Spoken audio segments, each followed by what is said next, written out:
कल जिस सूत्र को स्पर्श किया वो सूत्र था लोकानंद समाधि सुखम।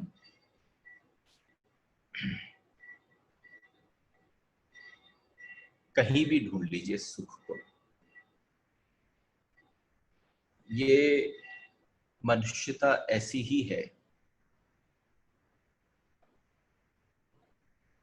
वो जिन जिन स्थानों पर सुख ढूंढ रही है, जिसको वो सुख मानती है, वो सिर्फ तब तक मानती है जब तक परम सुख की उपलब्धि नहीं हुई। जब तक वास्तव में संबंध न हुआ हो, उससे मुलाकात न हुई हो, ऐसा कौन सा सुख। एक और अंतर है, हम एक सुख और एक दुख की बात करते हैं। थोड़ा अगर भीतर जाइए तो भीतर का संबंध ना तो सुख से है ना दुख से है। सारा संबंध भीतर का जो है वो आनंद से है। जिस आनंद को आप स्वीकार करते हो, जिस आनंद को, the Joy that you accept, very easily accept, जिस आनंद को आप स्वीकार करते हो वो सुख बन जाता है, और जिस आनंद को आप अस्वीकार करते हो वो दुख बन जाता है। ये स्वीकृति पर निर्भर है, ये बिल्कुल आपकी स्वीकृति के ऊपर निर्भर करता है। कल इस बात को कहने में सोचिए कितना आनंद आया होगा जो आप सबके बीच में शेयर किया। आप सबसे मैंने एक बात कही, जीवन में जो भी सुख तुम भोगते हो वह बहुत सी बातों पर निर्भर करता है। जो बहुत सी बातों पर डिपेंडेंट है वो सुख है, जो किसी पर डिपेंडेंट नहीं है वो परम सुख है।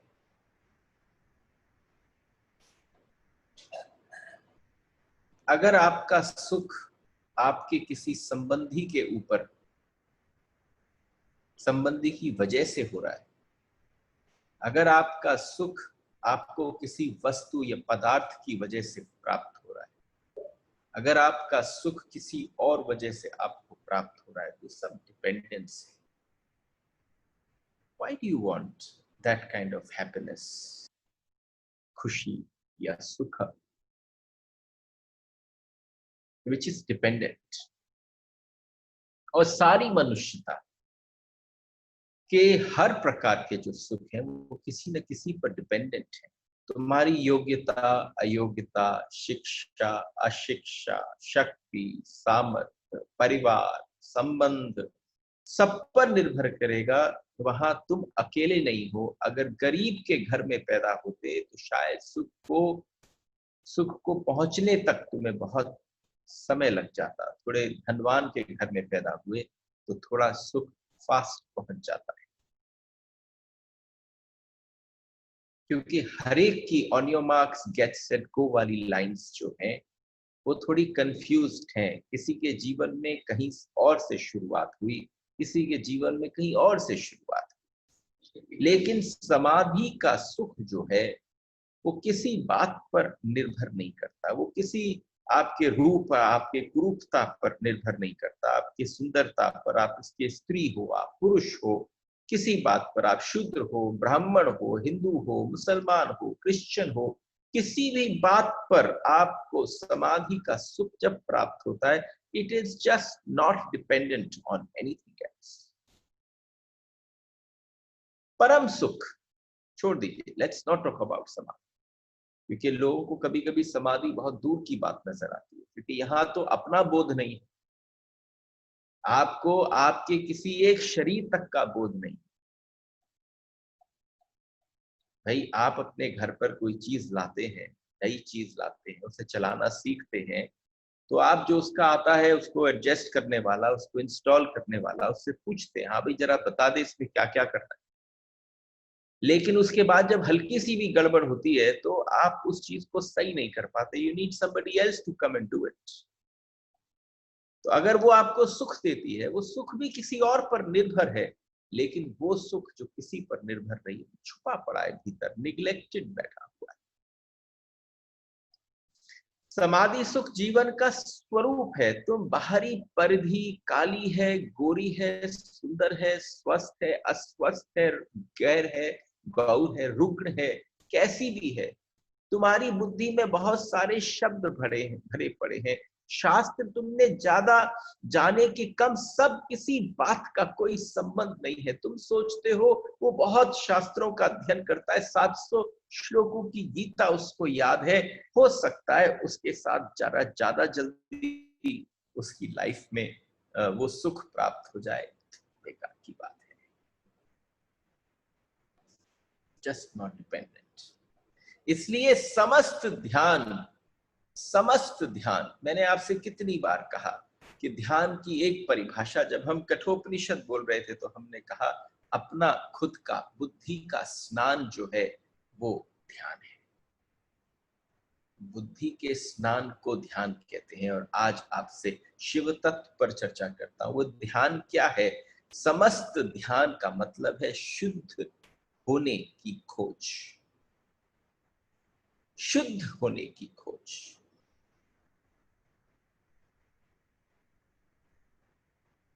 ध्यान से और कुछ नहीं होता। एक छोटी सी बात है, मुझे ये कहने में बड़ा मजा आता है। कभी गीता पर श्रवण करेंगे तो आपको इस बात को सुनाएंगे कि क्या किया कृष्ण ने अर्जुन के साथ। कुछ भी न किया। जब अर्जुन आकर खड़ा हुआ तो सिर्फ उन्होंने अपनी अपनी बोलचाल से, अपनी अपनी बात से, वो अर्जुन जो आवश्यकता नहीं थी, जिसको अर्जुन को भी उसकी अपनी आवश्यकता नहीं थी, उसको छलनी और हथौड़ी से निकाल कर हटा दिया। और जब गीता पूरी हो गई तो उसमें से जो निकला वो एक दूसरा अर्जुन था, जिसने शुरुआत करी थी महाभारत के युद्ध पर अपने सारथी कृष्ण के साथ पहुंचकर दोनों सेनाओं के बीच में रथ को उपस्थित और अवस्थित कर कर जब कृष्ण से कहा सेनयोरुभयोर मध्ये रथम स्थापय मेच्युत, हे अच्युत मेरे इस रथ को दोनों सेनाओं के बीच में ले जाओ। मैं भी आपसे कहता हूं जब आपके जीवन में द्वंद्व आ जाए और अगर तुम्हारा इष्ट तुम्हारा कृष्ण, तुम अर्जुन हो और तुम्हारा कृष्ण तुम्हारे पास हो, तो सिर्फ तुम क्या करना, उन दोनों अवस्थाओं के बीच में खड़े हो जाना, अवलोकन करना। वो अवलोकन करना जिस समय उसको साक्षात कृष्ण मिला हुआ था, उन्होंने ऐसा अवलोकन कराया कि जो जो चीजें छूटनी थी वो वहीं छूट गई। They just left there। जहां तुम शरीर को भी भूल जाओगे, मन को भी भूल जाओगे, वहीं तुम्हारी आत्मा का समाधि सुख, अस्तित्व का आनंद उपलब्ध होना चालू हो जाएगा। भूलना किसको है? जिसको तुमने कस के पकड़ रखा है। तुम क्या सोचते हो कि तुमने, मन ने या शरीर ने तुमको पकड़ रखा है? ये बिल्कुल गलत बात है। आपने पकड़ रखा है। जिस समय आप उसको छोड़ोगे, जो आपको पाया हुआ है केवल वो मिल जाएगा। किसी भांति बस इतना करो कि थोड़ी देर को शरीर तुम्हें स्मरण न रहे, बस मन तुम्हें स्मरण न रहे, बुद्धि तुम्हें स्मरण न रहे, केवल इनकी विस्मृति कर लो। इनकी विस्मृति ही आत्मा का स्मरण है। इनकी विस्मृति ही आत्मा का स्मरण है। इन सेशंस के दौरान, जिन सेशंस में हम इतनी तल्लीनता से आपके साथ बैठते हैं, इन सेशंस में थोड़ी देर, एक क्षण को भी अगर आप अपने आप को, आपने जिस जिस चीज को पकड़ रखा है, जिस जिस चीज से तुम्हारा मैं निर्मित होता है, I think that has to drop. सिर्फ शब्दावली नहीं। देखो, if in case we would have been sitting face to face, अगर हम बिल्कुल फेस टू फेस बैठे तो मैं आपको लिटरली इस प्रोसेस से गुजारने की चेष्टा करता कि कितना आसान है अगर आप वास्तव में शरीर के साथ तल्लीनता को छोड़ दें। एक बात घटना शुरू हो गई, एक बार तुमने स्वाद चख लिया, एक बार तुमने प्रयत्न कर लिया, तुम्हारी गर्दन तुमने मोड़ दी। गर्दन मोड़ने का तात्पर्य है शरीर से, मन से, बुद्धि से, इंद्रियों से आत्मा को, गर्दन को मोड़ा और आत्मा में अवस्थित किया, तो बात बिल्कुल भिन्न हो गई। ध्यान रखना, क्योंकि त्याग बहुत कष्टपूर्ण होता है। हम कितनी भी बातें सुने, हो सकता है हम कितना प्रवचन सुनते हैं, कितने वर्कशॉप्स अटेंड करते हैं, लेकिन आप समझना हर जगह पर आपको कुछ छोड़ने की बात कही जाए, बहुत कष्टपूर्ण है। उन्हें सार्थक का तो पता नहीं, व्यर्थ को छोड़ने की कोशिश करते हैं, मन पकड़ता है, क्योंकि मन कहता है अरे जो तेरे हाथ में है तू उसको छोड़ रहा है, और जो अभी हाथ के दूर है उसका पता नहीं तुझे। जो अपने हाथ में था तो उसको छोड़ता चला रहा है। तो मैं तुमसे कुछ भी त्यागने को नहीं कहता, मैं तुमसे सिर्फ ये कहता हूं कि तुम एक बार स्वाद ले लो, और बस तुमने अगर स्वाद लिया तो सब कुछ हो गया। एक बंगाल में एक संत होते थे जिनका नाम था युक्तेश्वर गिरी जी महाराज। युक्तेश्वर गिरी जी महाराज, एक धनी समृद्ध व्यक्ति उनके पास आया और कहने लगा, हे महाराज, मैंने सुना आप महात्यागी। वो अपने युक्तेश्वर गिरी जी के पास पहुंचा, और जैसे ही उसने उन महाराज को कहा कि आप महात्यागी हो, हमारे गिरी जी आनंद से खिलखिलाकर हंस पड़े, इतनी जोर से हंस पड़े। उनके शिष्यों से कहा कि देखो ये आदमी खुद महात्यागी है और मुझको महात्यागी बोल रहा है। भाई सारे शिष्य थोड़ा झटका खा गए। सबको पता था कि जो गिरी जी है वो महात्यागी। उन्होंने कहा कि मेरे को ये समझ में नहीं आया कि आप क्या कहना चाहते हैं। सारे शिष्य चौंके, वो आदमी भी चौंक गया। गिरी ने कहा, ऐसा समझो हीरा पड़ा है और पत्थर पड़ा है, एक सामने हीरा पड़ा है, एक सामने पत्थर पड़ा है, दोनों सामने पड़े हैं। ये आदमी पत्थर पकड़े और मैं हीरा पकड़े हूं। इस आदमी ने पत्थर उठा रखे हैं और मैंने हीरा उठा रखा है, और यह मुझको त्यागी कहता है। कौन त्यागी है? महावीर त्यागी है कि तुम? बुद्ध त्यागी है कि तुम ही त्यागी हो, क्योंकि कचरे को पकड़े हो। तुम ही त्यागी हो, क्योंकि तुमने जो ये संसार पकड़ रखा है, तुमने यहाँ के पदार्थ पकड़ रखे हैं। शिव कह रहे हैं तुमने संबंध पकड़ रखे हैं, तुमने रिश्ते पकड़ रखे हैं। ये सारा कचरा है। तुमने जिसको पकड़ना था, आत्मबोध को, उसको नहीं पकड़ रखा। स्वयं को पकड़ना था, तुमने उसको नहीं पकड़ रखा। तुम जैसा महात्यागी कौन है जिसने उसको, जो परम तत्व है, उसको छोड़कर आपने किसको पकड़ रखा है? भाई कचरे को, कूड़े को, करकट को। तो समझने की बात है कि महात्यागी कौन है। ये बात आप सबसे कह रहा हूं। क्या पकड़ रखा है जरा गौर से तो देख लो। छोड़ दो उसे। सिर्फ यही तो बोला जा रहा है। समाधि के सुख को छोड़कर व्यर्थ के सुखों को पकड़ रखा है। घटने वाली दुख से मिश्रित वस्तुएं पकड़ रखी हैं। कुछ भी जहां शुद्ध नहीं, सब कुछ अशुद्ध है। जहां सभी बासा है, उच्छिष्ट है, वो तुमने पकड़ रखा है। जो जहां सदा ताजा है, सदा अमृतमय है, उसको छोड़ रखा है। संसार महात्यागी है, लेकिन संसारी सन्यासियों को त्यागी समझते हैं। संसारी जो है वो सन्यासियों को महात्यागी, महात्यागी सन्यासी नहीं है। सन्यासी ने तो जिसको पकड़ रखा है, उसने वो सबसे बड़ा, उसने उस स्रोत को पकड़ लिया, कूड़ा कचरा समझ लिया कि क्या है, यही मैं रहा हूं। और ये बात जब आपके समझ में आ जाए तो आप दूसरे सूत्र पर प्रवेश करते हैं। सूत्र है चित्तम मंत्र।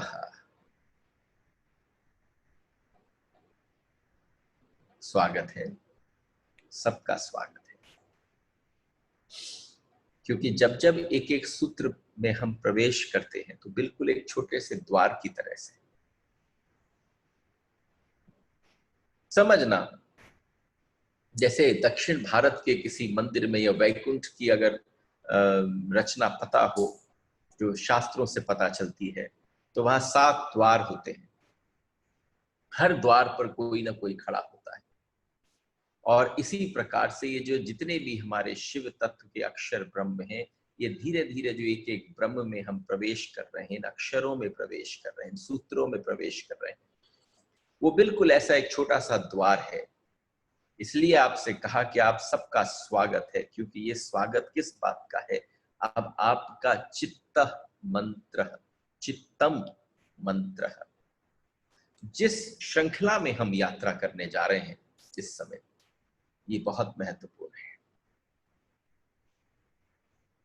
देखो, आप सिर्फ सुनने को मत सुनना, क्योंकि मैं सुनाने को बिल्कुल नहीं बैठा, ना मेरा कोई इंटरेस्ट है।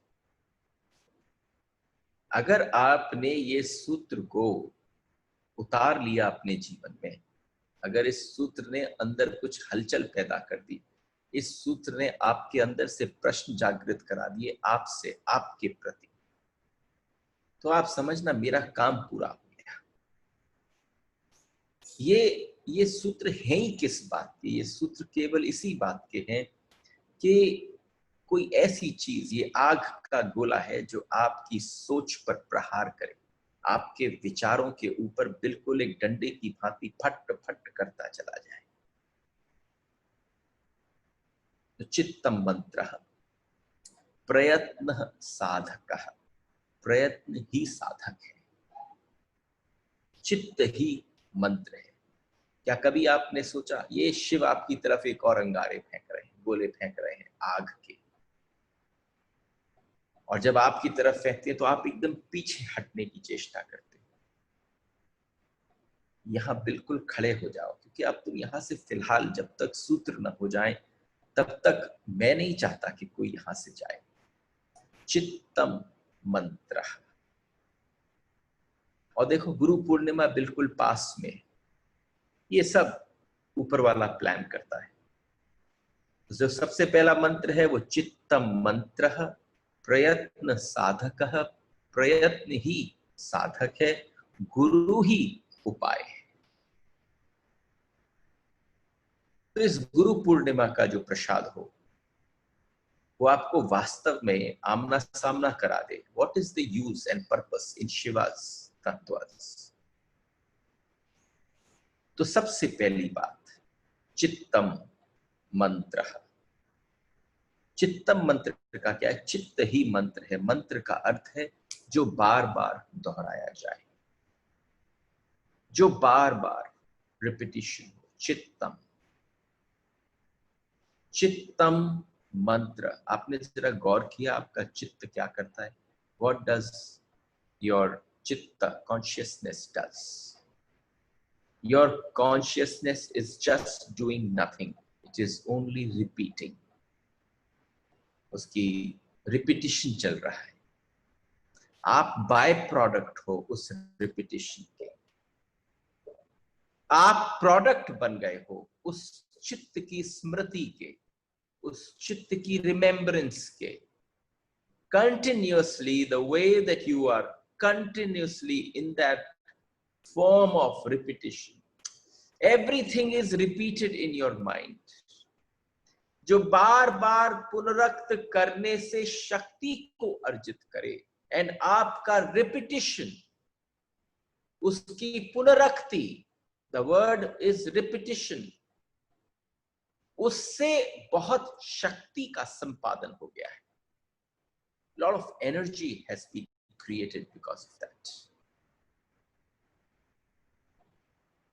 तो चित्तम मंत्र जिसकी पुनरुक्ति शक्ति बन जाए, चित्त की पुनरुक्ति, कॉन्शियसनेस का constant repetition has become energy, has become the powerhouse. ये साधारण सूत्र नहीं है। This has to be very, very clearly understood what it is. If you will not understand this portion, this is only about you. This is only about your mind. आप चित्त को मन भी कह सकते हैं, एक कॉन्शियसनेस है, कॉन्शियस रिपीटिशन है, एक अनकॉन्शियस रिपीटिशन भी है। जब कॉन्शियसली हो जाए तो यू डोंट नो कि आपके मन से पुनरुक्ति बार बार, जिस विचार को भी बार बार पुनरुक्त करेंगे, उसको रिपीट करेंगे, धीरे धीरे वो विचार आपका आचरण बन जाएगा। वो विचार आपका आचरण बन जाएगा। जिस विचार को बार बार दोहराएंगे, जीवन में वह प्रकट होना चालू हो जाएगा, वो बिल्कुल स्वरूप धारण कर लेगा। श्रवण करो। आपने और जगहों पर बहुत ध्यान दिया है, इस जगह पर विशेष ध्यान देना, क्योंकि ये किसी की भी बात नहीं है। आप समझो, हम तो शरीर सामने खड़ा हो और हम किसी का नाम लेके गए, अरे वाह ये आ गए, देखो कितने सुंदर। लेकिन आपने कभी ऐसा कल्पना की कि आप किसी सत्संग में बैठे और एक ऐसा लाइव सेशन चल रहा है और मैं आपसे कहूं, आओ तुम्हारी बात नहीं करनी, आओ I want to talk about your mind. देखो ये मन आ गया, आ गया, मन आया, यानी शरीर नहीं दिख रहा, मन दिख रहा है। अगर इस समय पारदर्शिता हो जाए श्रोता और वक्ता के बीच में, वक्ता जो बोल रहा है वो शरीर न देखे, वो उस मन को देख पाए, तो वो मन को देख कर क्या बोलेगा। इस समय वही बोलने की चेष्टा कर रहा हूं, क्योंकि शिव तत्व में शायद जब शिव सामने प्रस्तुत होते तो कोई शरीर नहीं दिखता। क्या दिखता? कि मन दिखता, कि बुद्धि दिखती। और जब एक बार उससे पार निकल कर पहुंचते तो शिव सीधे पहुंच जाते। आत्मा उसके अंदर क्या है जो बिल्कुल स्पर्श भी नहीं किया है, जिसका जन्म से अब तक।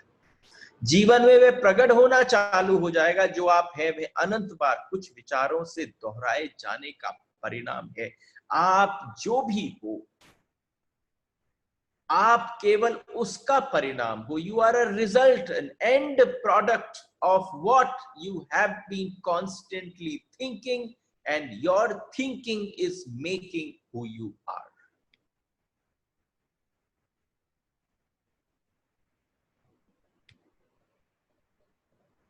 थोड़ा रुकना पड़ेगा, बीच बीच में पॉज लेना पड़ेगा। कौन हो? You are what you think. कई जगह पर आता है you are what you eat, लेकिन you are what you think actually in real terms. सम्मोहन पर बहुत बड़ी खोजें, सम्मोहन पर जो खोजें हुई, आधुनिक मनोविज्ञान ने सम्मोहन के बड़े गहरे तलों को खोजा। सम्मोहन की प्रक्रिया का बहुत गहरा सूत्र है कि जिस विचार को भी वस्तु के रूपांतरित करना हो, जिस विचार को, जिस थॉट को पदार्थ में, प्रोडक्ट में कन्वर्ट करना हो, कुछ करने की जरूरत नहीं है। उसे जितनी बार हो सके केवल दोहराने की जरूरत है। आपका दोहराना जो है, दोहराने से उसकी लीक बन जाती है। और जब उसकी लीक बनती है तो लीक बनने के पश्चात मन वही मार्ग पकड़ लेता है। जैसे कि कोई नदी है और नदी में से आप एक गड्ढा खोद दो लंबा, तो एक छोटी सी नहर बन जाती है। वो नहर पर अब पानी बहना चालू हो जाएगा। वो लीक बन जाती है। तुम्हारा बार बार की पुनस्मृति, तुम्हारे बार बार का दोहराना जो है, उसका परिणाम, उस विचार के परिणाम आने लग जाते हैं। आपको कोई बस धारा पकड़ ले। देखो इतना सरल भी नहीं है जिन सूत्रों को बोल रहा हूं, लेकिन सरल कर कर बोलने की चेष्टा कर रहा हूं। जिस तरह से ये समझ में आ जाए कि नहीं तो चित्तम मंत्र, चित्त मंत्र है, ये कहकर भी आगे निकला जा सकता है। क्योंकि प्रयत्न साधका पर बहुत बोला जा सकता है, गुरु उपाय पर बहुत बोला जा सकता है, शरीर ही हवि है इस पर बहुत बोला जा सकता है। इसलिए अगर यहां रुक जाते हैं थोड़ी देर, तो आप अपने आप को दोहराने से सम्मोहित कर रहे हो। आप सम्मोहित किससे हो? अपने विचारों से। एक बहुत बड़े मनोवैज्ञानिक हुए जिनका नाम था इमानुएल कुए। इमानुएल कुए ने कहा, उनके पास कोई मंत्र नहीं था, उनके पास कोई दवा नहीं थी, उनके पास कोई बात नहीं थी, कोई वो साधु, कोई महात्मा नहीं थे, लेकिन बड़ी बड़ी जटिल बीमारियों को वो झट चुटकी बजाकर सही कर देते थे। उनके पास दुनिया भर से लोग आने लगे अपनी अपनी बीमारियों को लेकर, और जब वो किसी के पास बैठते तो उससे कहते कुछ नहीं करना, सिर्फ एक ही बात को स्मरण करना, एक ही बात को रिपीट करना, मैं स्वस्थ हूं। वो केवल यही कहते, कोई और भगवान का नाम लेने को नहीं कहते, कोई स्मृति कराने को नहीं कहते। उनको पता था मन कैसे सोचता है। अगर आपका मन ये सोचने लग जाए कि तुम अस्वस्थ हो, तुम अस्वस्थ हो, तुम नहाओ तो तुम सोचो, तुम खाओ तो तुम सोचो, तुम सो तो तुम सोचो, तुम उठो तो तुम सोचो, हर पल अगर तुम सोचो मैं अस्वस्थ हूं, तुम अगर ये सोचो मेरे सब विपरीत हैं, तुम अगर ये सोचो कि मेरे से ज्यादा परेशान दुखी कोई नहीं है, तुम्हारी वो स्मृति चलती चली जाए, you are the most unhappiest person on this planet. अगर आप दिन भर यही सोचो मेरा जैसा किसने झेला होगा, मेरी जैसा कष्ट किसको मिला होगा, तो आप समझना आप अपने दुख को बढ़ाने की तरफ बढ़ गए हो। लेकिन अगर आपने सोच लिया कि मेरे मन में एक बार आ जाए मैं परम स्वस्थ हूं, मैं स्वस्थ हूं, इमैनुअल कुए ने कुछ नहीं किया, उन्होंने केवल कहा, जो उनके पास आया उससे कहा सिर्फ एक चीज दोहरानी है, और ऐसे वैसे नहीं, पूरी ऊर्जा लगानी है, पूरा प्रयत्न लगाना है। उस प्रयत्न के समय पर तू ये देख लेना कि एक समय आएगा तू स्वस्थ होने लग जाएगा, क्योंकि वो सिर्फ बाहरी दोहराना नहीं हो जाएगा, वो पूरा का पूरा मानसिक अंदर हो जाएगा, वो स्वस्थ की धारणा भीतर प्रविष्ट हो जाएगी। इसको हमारे मनोवैज्ञानिकों ने कहा है कि इसी धारणा को प्लेसेबो इफेक्ट कहते हैं। ये प्लेसेबो इफेक्ट है। आपका भरोसा पुनरक्ति बन जाएगा, आपकी पुनरक्ति आपका भरोसा बन जाएगा। सीधी सीधी सी बात है कि आप क्या स्मरण कर रहे हो, इस पर बहुत निर्भर करता है। आप क्या स्मरण करते हो? आप देखते होंगे बाजार में कोई नई दवाई आई तो एकदम जो भी बीमार होते हैं उनका उल्लास बढ़ जाता है। उनका उल्लास इसलिए बढ़ जाता है कि वो कहते हैं भाई कमाल की बात है, ये नई दवाई आई है। दवाई वही हो, बस पैकेजिंग अलग है। दवाई वही हो, केमिकल फॉर्मूला में कोई परिवर्तन नहीं है, लेकिन उनकी मार्केटिंग एजेंसी ने एस्प्रिन की दवाई हो या कोई कोई रिलीफ की दवाई हो, उसके आगे बस इंस्टेंट लिख दिया, तो आपके मन ने उस इंस्टेंट को पकड़ लिया, जो एड आया उसको पकड़ लिया। जहां पर दर्द हो रहा था वो अगर आपके भी हो रहा था तो सामने के होल्डिंग में उस आदमी के यहाँ पर रेड लाइट जल रही है, वो दर्द की है, और वो 2 मिनट में उसको पाते ही जैसे ही सही हो जाता है तो आपके मन में भी उसकी पुनस्मृति जम जाती है। इसलिए आप देखते हैं कि किसी डॉक्टर के पास जाएं, और अगर कोई डॉक्टर बहुत ज्यादा फीस लेता हो, उसके चार्जेस बहुत ज्यादा हो, तो आपकी मानसिक रूप से आधी बीमारी दूर हो जाती है। और कोई डॉक्टर आपको मात्र 10, 20, 50 रुपए की पुड़िया थमा दे तो इतना जल्दी भरोसा और विश्वास नहीं होता।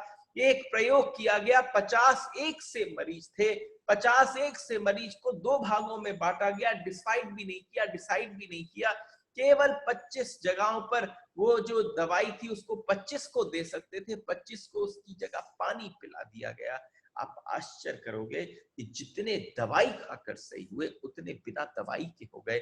ये पुनस्मृति है आपके मन की, ये दोहराना जो है पुनरक्ति शक्ति पैदा करता है। मंत्र का अर्थ है जिस चीज को बार बार दोहराना, और शिव ने जो सूत्र समय तुम्हारी तरफ फेंका है उस सूत्र का नाम है चित्तम मंत्र। चित्त ही मंत्र है। ये कहता है कि किसी मंत्र की जरूरत नहीं है, ये कहता है किसी मंत्र की जरूरत नहीं है। और आप जिन मंत्रों को कर रहे हो, अगर कोई आया है, अगर उसमें से आपने वास्तव में अर्थ निकाल लिया कि ये मंत्र मेरे को तार देगा, तो वो मंत्र निश्चित आपको तार देगा।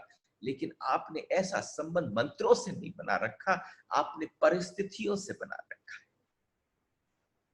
आपके साथ जो रिपीटिशन है वो दूसरे प्रकार का। आई कम टू दैट पॉइंट कि आप किस चीज का रिपीटिशन करते हैं।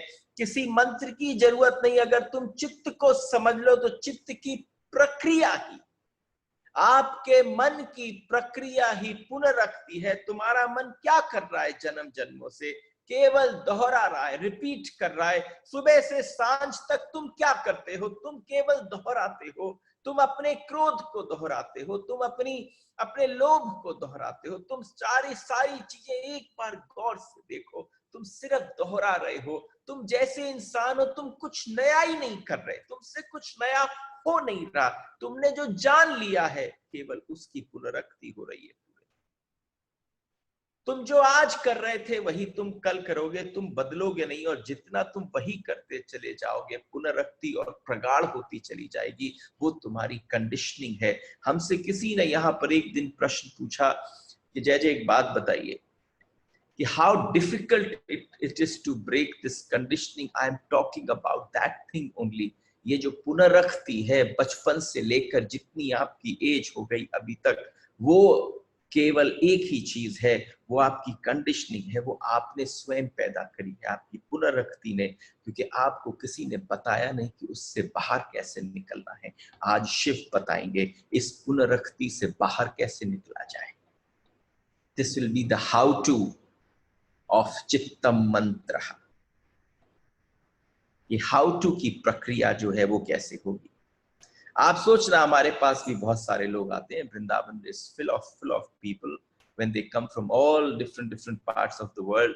किसी व्यक्ति के पास कोई सिगरेट पीता है, कोई कुछ और मदिरा पीता है, कोई और काम करता है, वो कहता है ये छूट नहीं रहा, और आप चाहते हो कि अचानक छूट जाए। एक प्रॉब्लम हो गई ना। आप क्या चाहते हो कि एक आपकी आदत बड़ी खराब बन गई है और आप चाहते हो वो आदत आपकी एकदम छूट जाए। अचानक नहीं छोड़ा सकते, तुम छोड़ दोगे, उससे क्या फर्क पड़ेगा। पूरा मन मांग करेगा, पूरा शरीर उसको दोहराएगा। जिसको तुम तलफ कहते हो वो तलफ उठने लग जाएगी। वो तलफ जो है तुम्हें इतनी पीड़ा देगी कि एक दिन तुम अपने मन को कहोगे तू हट जा, मैंने किया था, कोई बात कही थी कि छोड़ना चाहता हूं, लेकिन आज तलफ इतनी उठ रही है कि जिस चीज को आपने छोड़ा उसको आप पुनः पीना चालू कर देते। तो इसलिए करना क्या चाहिए? इसलिए करने के पीछे तुम्हारा जीवन जैसा भी है तुम्हारे मन का परिणाम है। ये जो आज का सेशन है, ये सेशन आपके यंगर जनरेशन के लिए बेहद महत्वपूर्ण हो सकता है। उनको इस चित्त के मंत्र से, मन के जाल से, जो मन का जाल वो बुन रहे हैं, आपके इस मस्तिष्क में दिखता छोटा सा है पर इसमें 7 करोड़ तंतु है। वो कंटिन्यूअसली उसको रिपीट कर रहा है, दोहरा रहा है, और उसका मन उतना ही मजबूत हो रहा है। उसका दोहराना, पुनरुक्ति हो रही है। जैसा भी है तुम्हारा मन का परिणाम है, और तुम दोहराए चले जाते हो। तुम क्रोध से बाहर होना चाहते हो, लेकिन तुम रोज क्रोध को दोहराए चले जाते हो। मैंने कुछ पॉइंट्स लिखे। हम किस चीज से सबसे ज्यादा परेशान, हम किस चीज से परेशान हैं? और एक और छोटी सी बात है, this message definitely comes from Vrindavan, and Vrindavan भरा पड़ा है अलग अलग प्रकार के गुरुओं से, संतों से, महात्माओं से। लेकिन आपको किससे बचना होगा? आपको बचना होगा थोड़े तथाकथित सो कॉल्ड गुरु से। अगर एक्सपीरियंस के दौर से न निकला हो तो वो आपके मन की पुनरुक्ति को खत्म नहीं कर सकता, उसको और बल दे सकता है। उसको पता भी ना होगा, क्योंकि उसकी बात तर्कयुक्त मालूम पड़ेगी, लेकिन वो आपको भीतर कितना बेचैन, परेशान कर देगी। तुम्हें लगेगा बात बहुत अच्छी कही, उन्होंने कहा नहीं बेटा तुम्हें सिगरेट नहीं पीनी चाहिए, नहीं बेटा तुम्हें मदिरा नहीं करनी चाहिए, नहीं बेटा तुम्हें क्रोध नहीं करना चाहिए। मेरे पास भी बहुत सारे लोग आते हैं जो किसी न किसी के क्रोध से बहुत ज्यादा व्यथित, लेकिन आप समझना ये बात थर्ड पर्सन को नहीं बतवाई जा सकती, डायरेक्टली बतवाई जा सकती। इसलिए मैंने कहा कि आज की जनरेशन के लिए बेहद इंपॉर्टेंट है कि तुम रोज क्रोध को दोहराए चले जाते। तुम रोज किसको दोहरा रहे हो? कि क्रोध को। क्रोध से सब पीड़ित है, तुम भी पीड़ित हो, तुम भी परेशान हो, तुम भी सिक हो चुके हो। अपनी जितना दोहराते हो उतना मजबूत हो रहा है। तुम देखते हो कल तक एक श्रेणी तक था, आज और ऊपर की श्रेणी पर क्रोध बढ़ गया। कितनी बार तुम कसम खाते हो कि अब नहीं करूंगा। कितनी बार तुम मन में वचन ले लेते हो कि मैं नहीं करूंगा, कितनी बार तुम व्रत ले लेते हो कि नहीं करूंगा, प्रॉमिस ले लेते हो, लेकिन कसमें जितनी खाते हो उतनी कसमें टूट जाती हैं। देखो, बहुत महत्वपूर्ण पाठ पर आ रहा, कहीं भी ध्यान भटक रहा हो तो थोड़ी देर के लिए इस सूत्र को समझ लेना कि क्रोध कसमें खाते हो टूट जाती हैं। एक तुम्हारा भोला सा बेटा तुम्हारे पास आकर क्रोध में तुम्हें देखकर डरता है, तुम आत्मग्लानि से भर जाते हो, तुम सोचते हो अब नहीं करूंगा, कि क्या नहीं करूंगा, कि क्रोध नहीं करूंगा। तुमने फिर बार बार ध्यान किया कि नहीं नहीं क्रोध नहीं करूंगा, नहीं नहीं क्रोध नहीं करूंगा। आपने देखा जितनी बार आपने नहीं कहा, आपने किसको स्मरण किया, आपने क्रोध को स्मरण किया। यही गलती हो जाती है और कस्में टूट जाती हैं। क्रोध फिर करते हैं, उपद्रव और बढ़ जाता है। जितना आप ये स्मरण करते हैं कि मैं क्रोध ना करूंगा, उपद्रव बढ़ गया, इससे तो बेहतर था तुमने कोई व्रत, कोई प्रॉमिस, कोई कसम न खाई होती, क्योंकि अब ये दोहरा मंत्र हो गया। एक तरफ तो तुम बिना जाने अनकॉन्शियसली क्रोध कर बैठते हो, और अब तुम कॉन्शियसली बोल रहे हो कि मैं क्रोध नहीं करूंगा, नहीं करूंगा। क्या नहीं करूंगा, कि क्रोध नहीं करूंगा। तो अब तुम डबल रिपीट कर रहे हो, एक कि जो क्रोध चल रहा है कॉन्स्टेंटली, और एक वो कि अब इसको नहीं करना है। तो डबल प्रोसेस यानी डबल रिपीटिशन हो गया, तुम डबल खतरनाक हो गए। जरा उस आदमी से बच जाना। अभी तक तो वो सिर्फ क्रोध कर रहा था, वो बिल्कुल खतरनाक नहीं था, लेकिन जब उसने ये वचन ले लिया कि अब क्रोध नहीं करूंगा, तो वो ज्यादा खतरनाक हो गया है।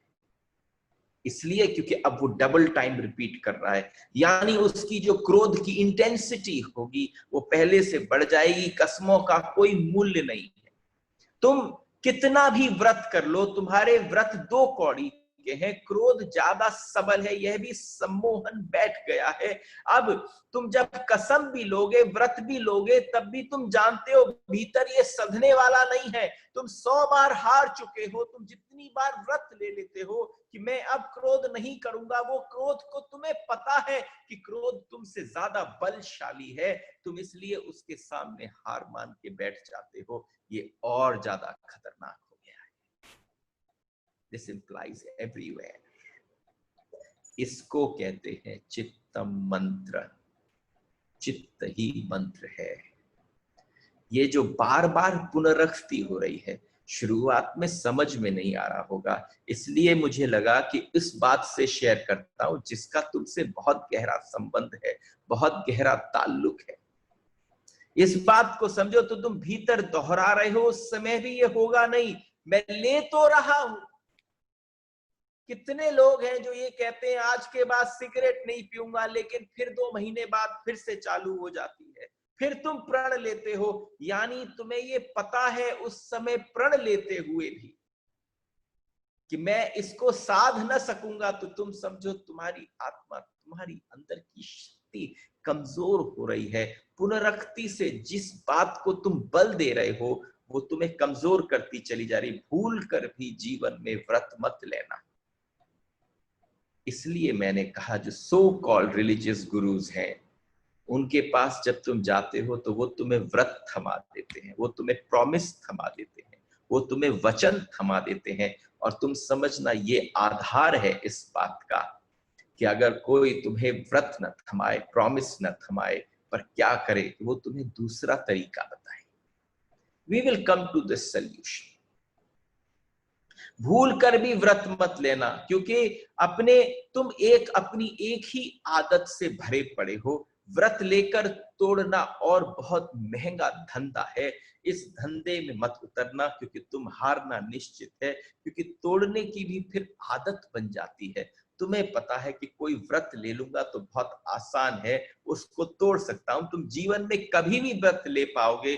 तथाकथित व्यक्तियों ने केवल क्या समझाया, बहुत सारे लोगों को धार्मिक बनाने चले थे, अधार्मिक बना दिया, क्योंकि वो सस्ते में व्रत दे देते हैं, वो सस्ते में तुम्हें प्रॉमिस दे देते हैं, वो सस्ते में तुम्हें ब्रह्म संबंध करा देते हैं। वो सस्ते में तुम्हें बहुत इजीली, बहुत चीपली तुम्हें अपना शिष्य बना लेते हैं और तुम उसकी बात में आ जाते हो। तुम उस व्रत को मत पकड़ना, क्योंकि तुम्हें पता है वो टूट सकता है। इसलिए क्या करने की आवश्यकता है कि तुम मंदिर गए, तुम साधु के पास गए, तुम मुनि के पास गए और वो कहता है ये ले लो, वो ले लो, उसके प्रभाव में आ गए और तुमने कर लिया। फिर अहंकार में जब साधु कह रहा है ये कहना कि मैं भी व्रत ले सकूंगा, तुम्हारे मन के अंदर उस समय भीड़ इतनी हो कि तुम्हें लगे I can maintain it, I will do it because everybody seems to be doing it, you have lost it. इसलिए प्रॉब्लम खड़ी हो जाती है। दिमाग उनका खराब है, लेकिन व्रत का उन्होंने पालन जो है वो थोड़े दिनों के लिए किया और टूट गया। पर इससे क्या हुआ? आत्मग्लानि बढ़ गई। उस व्यक्ति के जीवन में जो आत्मा ढूंढने गया था, आत्मा तो नहीं मिली, पर अंदर जाकर उसके आत्मग्लानि बढ़ गई कि कम से कम वे सफल तो हुए। जिस व्यक्ति ने एक बार एक धारणा धारण कर ली, मुझे लगता है इंपॉर्टेंट क्या है, आपने व्रत लिया, फिर वो व्रत टूटे नहीं। एक सबसे बड़ी बात है। इससे जब भी व्रत टूटता है, किसी भी प्रकार का व्रत टूटे, उससे आत्मग्लानि पैदा होती है, अपराध बोध पैदा होता है। और जितनी आत्मग्लानि पैदा होती है, उतना अपराध पैदा होता है, उतना तुम दीन हो जाते हो। और आत्मा तो उसको मिलती है जो सम्राट है, कोई गरीब भिखारियों को थोड़ी ना आत्मा मिलती है।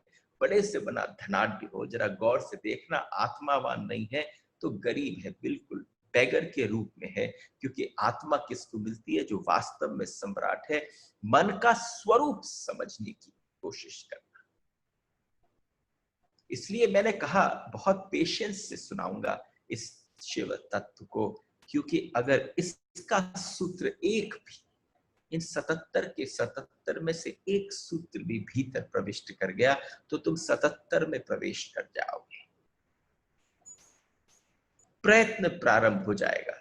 मन की सारी कला पुनरखती है। मन मंत्र है, जो जो तुमने दोहराया वो तुम्हारी आदत बन गई है।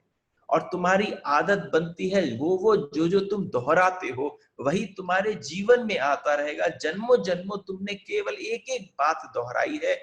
आज उसका परिणाम है कि तुम साक्षात उस दोहराने के विचारों के कारण तुम्हारा शरीर, तुम्हारी मन, तुम्हारी लाइफस्टाइल निर्मित हुई है।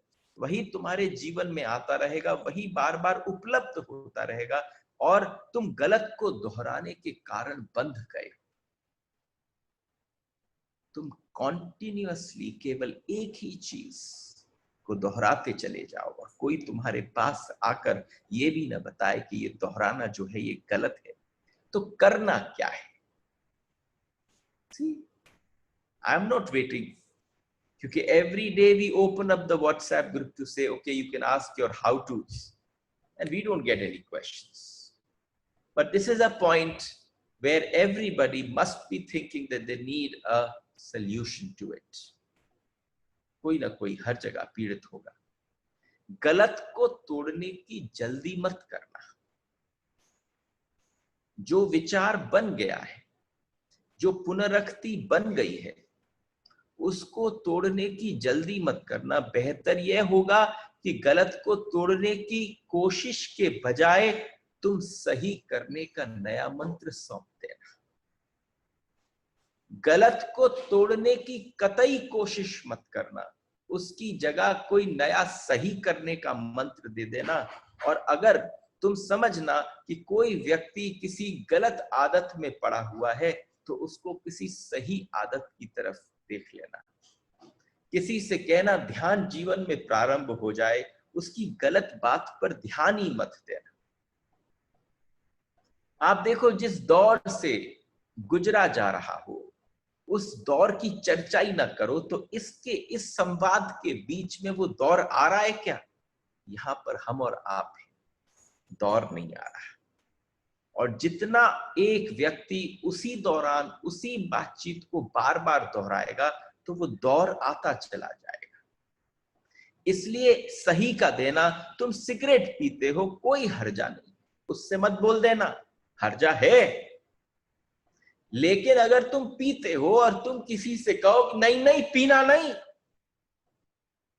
उससे कहना अच्छा पीते हो, ठीक है, एक काम करो, रोज इससे दुगना भागने की चेष्टा करना, एक हेल्दी लाइफस्टाइल की तरफ जाने की चेष्टा करो, कोई अच्छा खाने की चेष्टा करो, कोई बहुत ब्यूटीफुल म्यूजिक की तरफ एक अच्छा विचार देने की चेष्टा करना, उसके गलत की चर्चा मत करना, उसके गलत को अपनी उस शब्दों से प्रगाढ़ मत होने देना, मजबूत मत होने देना। तुम ध्यान सीखना, तुम ध्यान के मंत्र को सघन करना। अच्छा तुम वो करते होगे, ठीक है, तुम उस तरफ बात ही मत करना, तुम कोई अच्छा मंत्र दे आना। जिस दिन ध्यान के मंत्र में तुम सफल हो जाओगे, उस दिन तुम्हें आत्म गौरव उपलब्ध होगा। और जिस दिन किसी अच्छे मंत्र को देने के पश्चात सामने वाले ने अगर उसको हल्का सा भी बल देना और पुनरुक्त करना चालू किया, तो तुम पाओगे ध्यान की सफलता के बाद सिगरेट को छोड़ना आसान हो जाएगा। ध्यान की सफलता के बाद क्रोध को छोड़ना आसान हो जाएगा। हमारे साथ क्या है, हम किसी व्यक्ति के साथ लेते सीधी सारी की सारी चोट उसकी खोपड़ी पर ही कर देते हैं, और जैसे ही उसकी खोपड़ी पर करते हैं, क्योंकि तुमने एक विधायक मंत्र पूरा कर लिया, नकारात्मक मत बनना, भरा पड़ा है। If you say the entire spiritual world is filled with people who are trying to talk about the negativity in you, don't talk to them about that. What you have to do, अन्यथा मुश्किल में पड़ जाओगे, पश्चाताप, पाप, पीड़ा, उदासी पकड़ लेगी। तुम्हारे साधु मंदिरों में बैठे सारे के सारे उदास हैं, उनके जीवन में कोई हंसी खुशी नहीं है। जरा गौर से देखो, रेडीमेड क्वेश्चंस, रेडीमेड आंसर्स बैठे, कोई प्रसन्नता उत्फुल्लता नहीं है, किसी में प्रपन्नता नहीं है, किसी में कोई आनंद झलकता नहीं है, क्योंकि उन्होंने नकारात्मक मंत्रों का प्रयोग कर लिया है। उनके पास सिवाय नकारात्मक मंत्रों की और दूसरा नहीं है। वो पता चल जाए इस आदमी में ये कमी है, तो तुम उस आदमी की उस कमी को पकड़ लो, उससे कहो नहीं नहीं ये मत करना, तुम्हें पता है इससे क्या क्या होगा। तुमने बार बार उसकी पुनरुक्ति करी, तुमने बार बार, वो बेचारा स्वयं परेशान था, खुद ही उससे निवृत्त होना चाहता था, तुम उसे फिर से नकारात्मक से उसकी स्मृति पूरी करा रहे हो। मैं तुमसे कहता हूं, गलत को छोड़ने की जल्दी मत करना, गलत को छोड़ने की जल्दी मत करना, तुम ठीक को पकड़ने की जल्दी करना, तुम ठीक को पकड़ना। जहां तुमने ठीक को पकड़वाया, गलत का छोड़ना आसान हो जाएगा। मैंने ये भी नहीं कहा कि गलत छूट जाएगा, गलत का छोड़ना आसान हो जाएगा। तुम बीमारी से मत लड़ना, तुम स्वास्थ्य को पाने की कोशिश करना।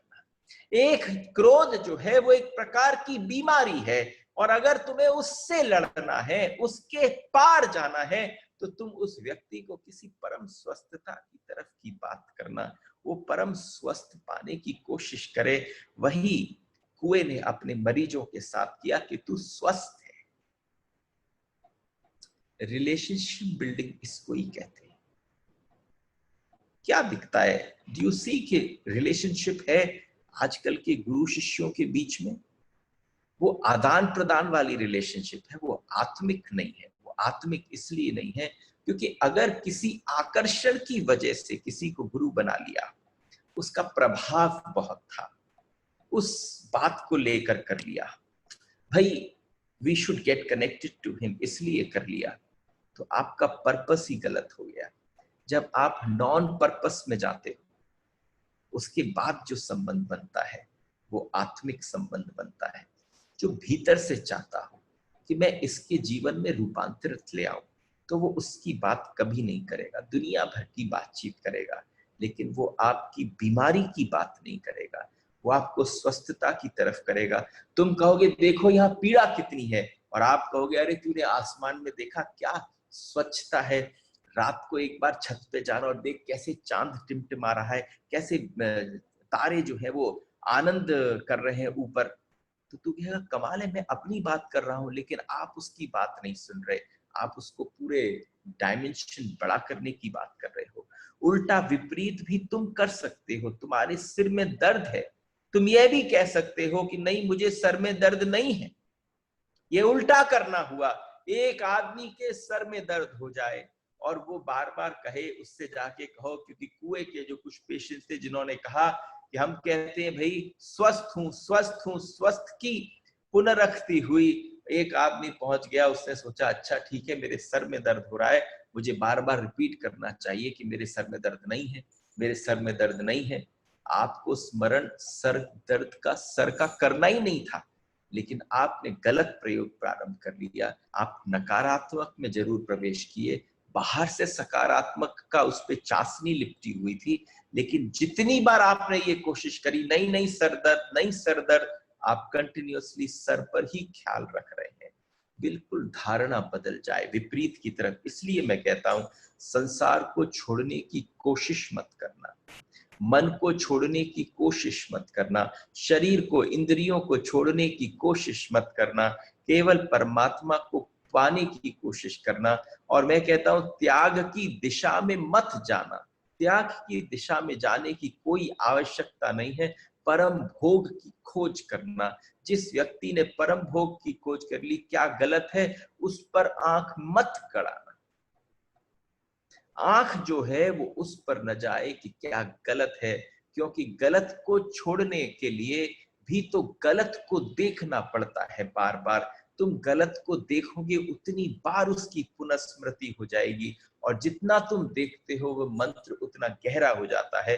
तुम्हारी जिंदगी की सभी दुर्घटनाएं सैकड़ों कम हो सकती है, एक तो गलत पर तुम नजर मत पाओ, एक गलत पर तुम्हारी दृष्टि न जाए, क्योंकि जिसको तुम देखोगे वह तुम्हारे भीतर प्रविष्ट हो जाता है और तुम गलत पर नजर बांधने के आदी हो जाते हो। तुम्हारे भीतर जो जो बुरा है उसी पर ध्यान देते हो। उसको ध्यान देने की, उसको मजबूत करने की कोई आवश्यकता नहीं है। मैं छुटकारा पाने का भावना शेयर कर रहा हूं कि उस गलत से छुटकारा कैसे पाए, जिससे तुम छूटना चाहते हो उसके बारे में भी मत सोचो। तुम छूटना किससे चाहते हो? कि काम से, क्रोध से, मोह से, मद से, ईर्ष्या से। सबसे पहले ये जो आपके शरीर का मज्जा और खून और लहू बन गया है, आप उससे निवृत्त होना चाहते हो। इनकी तरफ ध्यान मत दो, ध्यान की तरफ ध्यान दो, मंत्र की तरफ ध्यान दो, कोई आनंद की तरफ ध्यान दो, बच्चों के साथ खेलने की तरफ, टाइम स्पेंड करने की तरफ ध्यान दो, तो आप पाओगे ये अपने आप विगलित हो जाएंगे। आखिरी बात, महावीर अकेले ऐसे हुए जिन्होंने ध्यान के 4 रूप कहे, 2 गलत और 2 सही। वो अकेले थे जिन्होंने ध्यान में भी कहा कि ये 2 गलत तरीके हैं ध्यान के। आदमी ने गलत को ध्यान नहीं कहा है कभी किसी ने, महावीर ने कहा है। मनोवैज्ञानिक भी उनसे राजी हैं, उन्होंने कहा गलत ध्यान भी ध्यान तो है ही। आप गलत ध्यान कौन से ध्यान को कह सकते हैं? क्रोध आया, क्रोध में आपने अपने सामने 10 आदमियों को लिया और उनके साथ आपने लड़ाई करी और 10 को चित्त कर दिया। उस क्रोध की अवस्था और आवेश में क्या हुआ कि आपकी सारी चेतना, आपकी सारी ऊर्जा जो चारों तरफ फैली हुई थी, वो सारी की सारी आपकी इंद्रियों में शक्ति बनकर संग्रहित हो गई और आपने क्रोध में, उस आवेश में इस युद्ध को लड़ लिया। ये ध्यान, ये जो क्रोध है, रौद्र रूप है ध्यान का, ये गलत है। एक आर्थ है। आर्थ का मतलब है जब तुम कहीं किसी के घर पर गए और वहां मृत्यु हो गई, तो वहां तुमने सबको रोते देखा, सबको छाती पीटते देखा, उस पल तुम उनके साथ इतने एकाग्रचित्त हो गए कि तुम अपने आप को पृथक न देख पाए, तुम उनके साथ एक हो गए। और जब तुम उनके साथ एक हुए तो तुम्हारे मन में, आंखों से भी अश्रुधारा बहने लगी। चीखते चिल्लाते लोगों पर ध्यान जब जाए तो अटक जाता है। महावीर केवल वही थे जिन्होंने इन दोनों ध्यानों को अलग अलग कहा कि ये गलत ध्यान है। गलत ध्यान से बचना। और तुम सभी गलत ध्यान में लगे हो, तुम्हारी जीवन की तकलीफ ही यही है, मूल पीड़ा ही ये है कि जिस जिस व्यक्ति ने सोचा कि ध्यान कर लो, तो ध्यान में भी तुमने सही को न पकड़ा, तुमने गलत को पकड़ लिया। सही ध्यान का तरीका क्या है कि तुम्हारा जिसके साथ अटैचमेंट था, जिस बात से तुम अटके जा रहे थे, पटके जा रहे थे, जिसमें तुम्हारा जोड़ हो रहा था, जिसमें तुम्हारा योग हो रहा था, तुम उसके साथ एक हो रहे थे। ध्यान का मतलब है तटस्थता, उस चीज को थोड़ी दूरी से देखना, वो सही तरीके का ध्यान। कोशिश करें जो आज आपके साथ शेयर किया, कोशिश करें कि चित्तम मंत्र एक बार, वैसे तो 7 दिन का प्रयोग होना चाहिए, केवल कोशिश करें कि हाउ दिस एंटायर थिंग ये आपके मस्तिष्क पर काम कर रही है, कैसे आपने पुनरुक्ति कर कर अपने जीवन को ऐसा बनाया जैसे आप हैं अभी इस क्षण। You are what you have thought of yourself to be. अगर आपने निर्णय कर लिया कि आप फ्री हैं, तो आप इसी पल, इसी क्षण फ्री हो जाने वाले हैं। इस चित्त की पुनरुक्ति से एक ही तरीके से बाहर निकला जा सकता है, ध्यान से। ध्यान वर्तुल नहीं होता, ध्यान तटस्थ होता है, ध्यान अलग होता है। केवल ध्यान से निकला जा सकता है। प्रणाम। राधे राधे। हरि बोल।